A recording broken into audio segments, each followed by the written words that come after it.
હું પણ તમારી જેમ યુવાન છું. રાત દિવસ ગેમ અને સોશિયલ મીડિયામાં વ્યસ્ત રહું છું. માં બોલાવે છે, કશું કામ કર, ભણ. પણ હું ગુસ્સાથી જવાબ આપું છું, મને ખબર છે મારે શું કરવું. મિત્રો સફળતાની વાત કરે છે, કોઈ નોકરીમાં, કોઈ બિઝનેસમાં આગળ વધી રહ્યા છે, પણ મને પાછળ રહી જવાનો ડર સતાવે છે. મારું ભવિષ્ય કેવું હશે? બેટા, સમય પાછો નથી આવતો.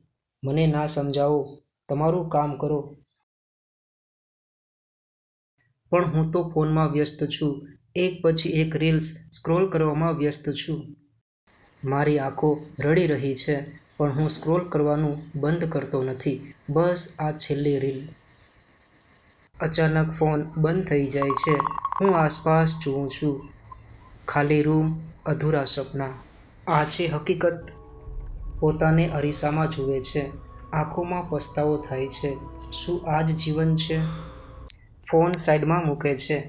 પુસ્તકો ખોલે છે. એક નાનો નિર્ણય.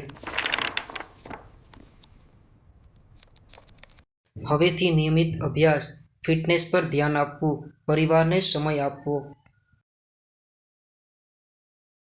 બદલાવ એક દિવસમાં નથી આવતો, પણ એક નિર્ણયથી શરૂ થાય છે.